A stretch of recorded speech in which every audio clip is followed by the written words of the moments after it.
Halo semuanya, saya Dika, masih dengan aku lagi Sakti, orang Indonesia yang tinggal di Bangkok, Thailand. Nah, di episode kali ini aku lagi ada di depannya Wat Arun, tepatnya di dekat Grand Palace. Dan untuk kali ini aku akan cerita gimana sih ceritanya aku bisa sampai di Bangkok, Thailand. Nah, kalau misalnya kalian penasaran, tonton terus ya YouTube aku ini. Thank you.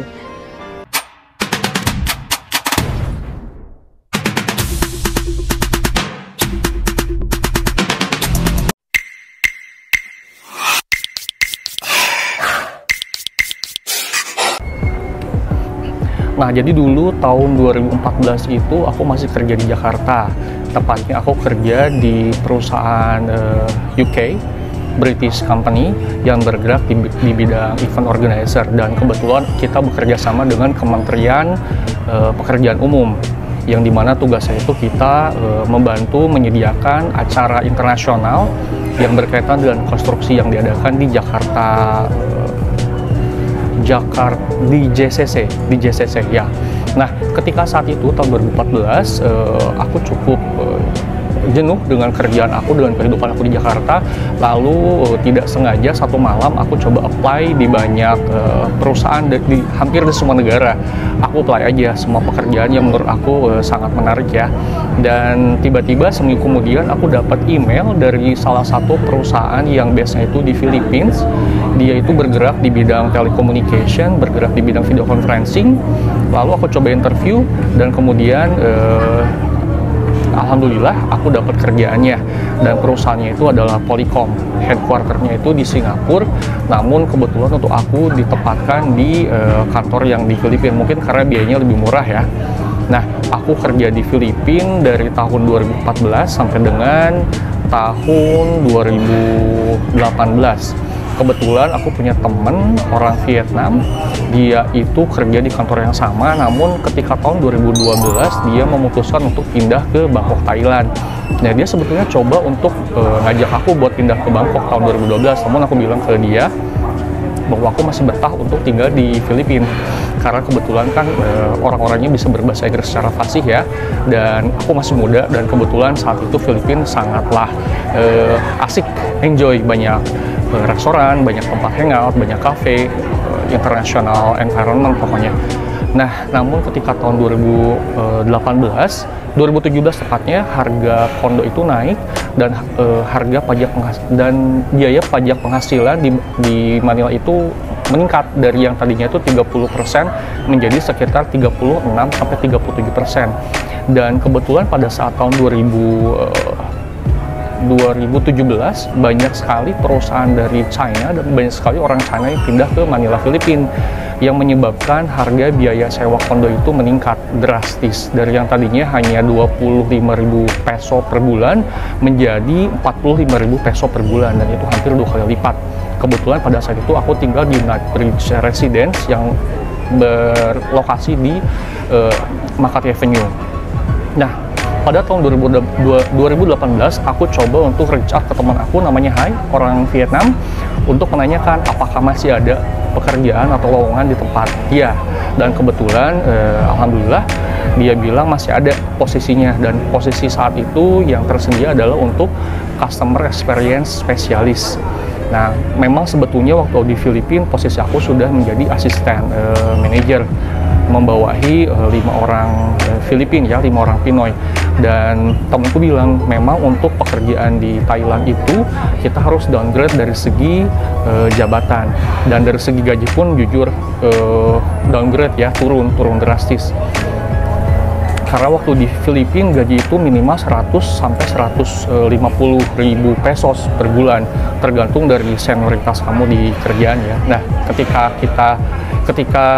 aku mencoba untuk pindah ke Bangkok di salah satu perusahaan yang bergerak di bidang hotel booking, gaji yang ditawarkan saat itu hanya sekitar 42.000 Thai baht saja, hampir mungkin 18 juta ya, 18 juta sampai 20 juta. Turun drastis sih, namun pertimbangan aku untuk memutuskan mencoba pindah ke Bangkok, pertama walaupun gajinya turun tapi biaya kondo itu cukup murah dibandingkan dengan Filipina, dan yang kedua biaya makan pun itu cukup murah dibandingkan dengan Filipina. Contohnya, misalkan di Filipina itu sekali makan aku harus membayar sekitar 200 pesos. Itu udah paling murah, atau mungkin 150 pesos. Dan di Thailand itu aku bisa dapat makan nasi dengan ayam atau dengan lauk pauk lainnya sekitar 50 baht. 50 baht itu sekitar 70 atau 80 peso. Dan tentunya itu membuat aku berpikir bahwa pindah ke Thailand merupakan keputusan yang sangat tepat. Karena pertama, dari harga sewa kondo pun per bulan di Bangkok itu ketika aku pindah, harga kondo itu per bulannya hanya 11.000 baht, atau kalau di pesos mungkin sekitar 18.000 pesos. Sedangkan waktu di Filipina aku harus bayar 25.000 pesos. Dan ketika itu owner dari kondoku meminta untuk membayar 2 kali lipat, yaitu 45.000 pesos. Akhirnya aku mencoba interview dengan bos dari perusahaan ini, salah satu hotel booking company di Thailand. Bosnya itu orang Vietnam kebetulan. Ketika aku interview, dia bertanya kenapa aku ingin pindah, aku sebutkan alasannya dan berapa ekspektasi gajiku. Namun ketika saat ditanya ekspektasi gaji, untungnya temanku udah bilang ekspektasi gaji di Thailand itu pada saat 2018 hanya sekitar 40.000 sampai 45.000. Nah, lucunya sebelum aku dapat interview dengan perusahaan dari temanku ini, aku sudah dapat interview juga dari perusahaan salah satu sosial media yang cukup besar ya, dan lokasinya ada di Bangkok, Thailand. Ketika saat itu perusahaan tersebut, kita sebut perusahaan B, menawarkan gaji kepadaku totalnya itu 48.500 baht. Nah, aku cukup dilema nih, mana yang harus aku ambil? Perusahaan A dengan gaji 42.000 atau perusahaan B dengan gaji 48.500. Namun ketika itu pertimbanganku adalah perusahaan A, yaitu perusahaan booking hotel ternama. Shiftnya itu hanya paling malam itu kita pulang jam 11 malam, sedangkan perusahaan B di salah satu perusahaan sosial media terbesar juga itu shiftnya tuh 24 jam. Jadi setidaknya aku harus ada shift yang dimana aku harus kerja night shift atau shift malam. Nah, karena pada saat itu umurku sudah mencapai 30 dan aku sudah cukup lelah untuk kerja night shift ya, akhirnya aku memutuskan untuk mengambil perusahaan A saja, yaitu perusahaan booking hotel internasional itu yang headquarternya itu di Bangkok, Thailand. Nah, singkat cerita, tahun 2018, tepatnya bulan Desember, aku datang ke Thailand, ke Bangkok, untuk pindah dan bekerja di perusahaan ini. Dan aku langsung mengurus visa, mengurus segala sesuatunya di kedutaan besar Thailand yang berlokasi di Filipina. Aku bawa semua barangku dari Filipina, totalnya itu sekitar 60 kilo, karena kebetulan aku tinggal di Filipina udah cukup lama, sekitar 6-7 tahun. Dan ketika sampai Bangkok, kebetulan hampir semua perusahaan internasional di Bangkok itu menyediakan free akomodasi selama 1 bulan. Dan karena aku kebetulan alhamdulillahnya dapat kerja di perusahaan salah satu booking hotel internasional ternama, jadi aku dapat fasilitas tinggal selama 1 bulan di hotel bernama Hotel Jasmine Hotel, lokasinya di Tonglo. Dan itu cukup membantu karena 1 bulan tinggal gratis di Bangkok itu sangat membantu, terutama di lokasi dengan fasilitas hotel ternama ya, hotel berbintang ya. Nah, dalam 1 bulan itu aku akhirnya mencoba mencari kondo, mencari apartemen, dan kebetulan apartemen yang aku dapat itu berada di daerah Punawiti. Sebentar ya, lokasinya itu berada di daerah Punawiti ya. Iya, harga kondo 2018 seperti yang tadi aku sebutin itu sekitar 11.000 baht. Aku tinggal di Punawiti sekitar 1 tahun, dan kemudian di tahun berikutnya aku dapat deal yang sangat bagus untuk pindah kondo di daerah Tonglo, yang dimana harga per bulannya itu sekitar kurang lebih sama, sekitar 13.000 baht. Nah, dari 2018 sampai dengan sekarang aku masih kerja di perusahaan ini dan masih berada di Bangkok, Thailand. Namun ketika 2 tahun yang lalu aku sempat cukup merasa jenuh dengan pekerjaan aku di perusahaan ini, lalu aku coba untuk pindah ke perusahaan yang lain ya.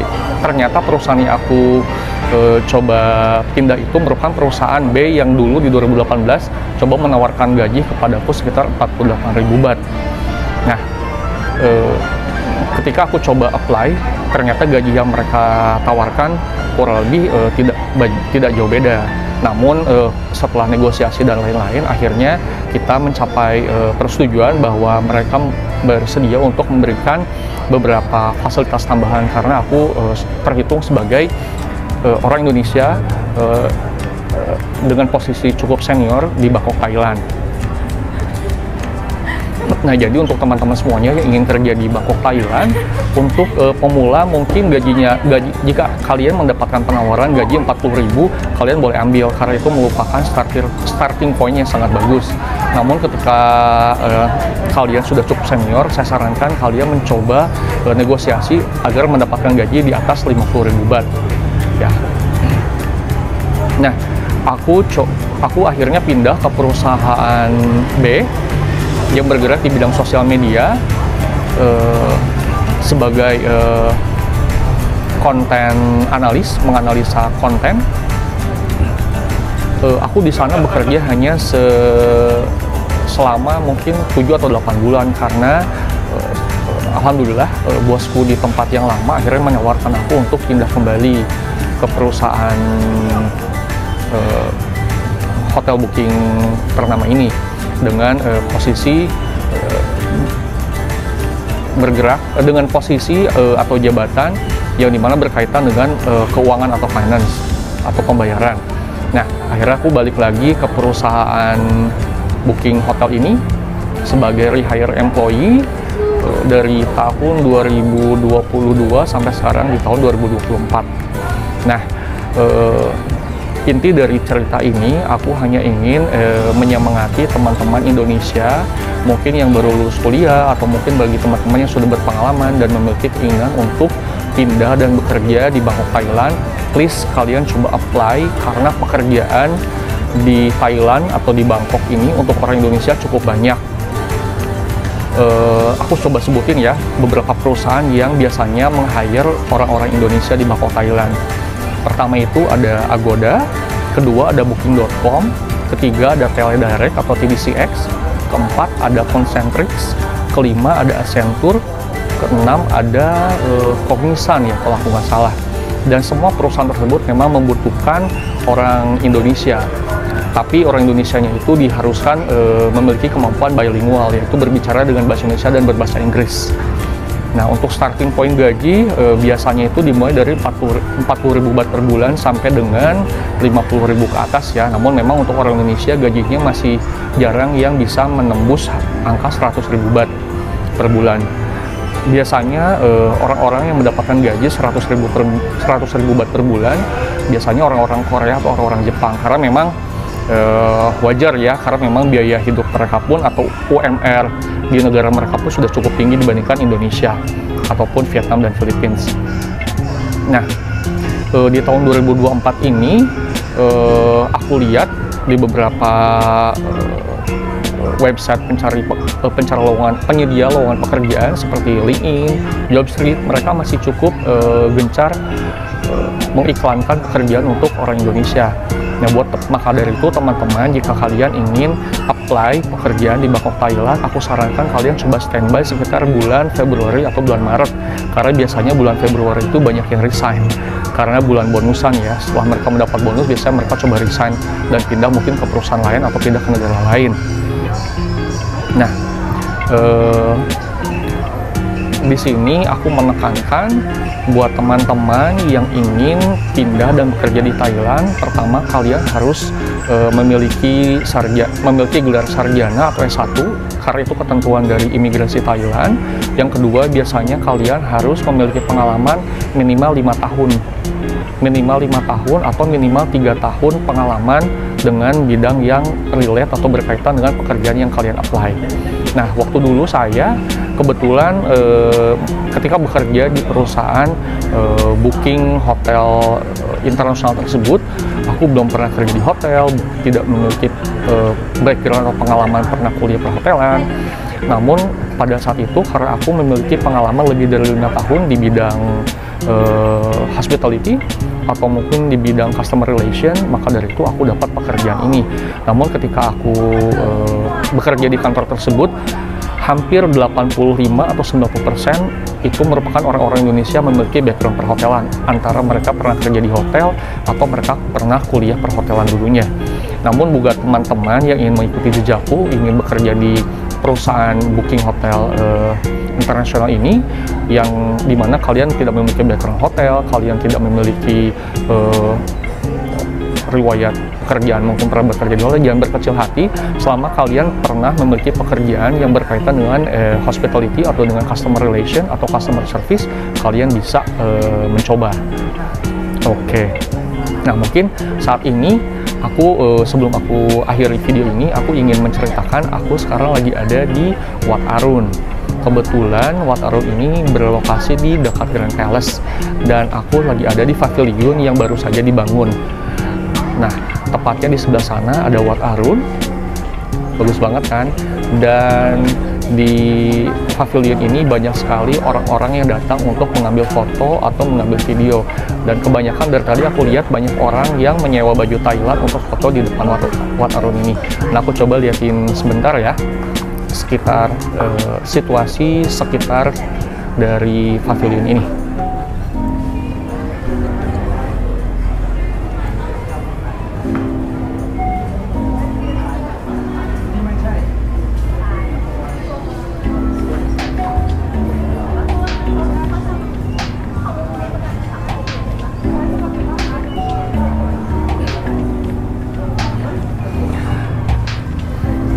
Oke, last but not least, aku ingin menekankan ke kalian kalau kalian memang ingin datang ke Bangkok ke Thailand atau hanya ingin berlibur saja mungkin atau sambil mencari pekerjaan, jangan khawatir, di sini banyak spot-spot foto atau spot-spot hangout yang sebetulnya itu gratis. Seperti yang aku lakuin sekarang, aku datang ke spot ini, ke pavilion ini tepat di depan Wat Arun tanpa mengeluarkan biaya sama sekali.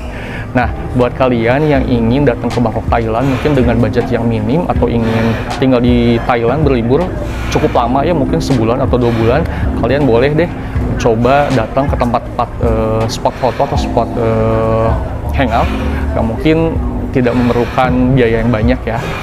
Oke, kalau kayak gitu aku mau coba cari makan dulu. Sekian video dari aku untuk hari ini di 30 Days Podcast Challenge. Mudah-mudahan teman-teman semuanya terinspirasi dan mendapatkan rezeki untuk segera pindah dan segera mungkin mendapat pekerjaan di Bangkok, Thailand.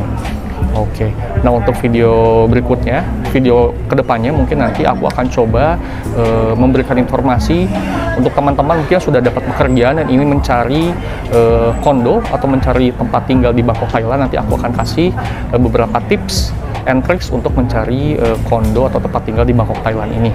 Oke, sekian dari Sakti, orang Indonesia yang tinggal di Bangkok, Thailand.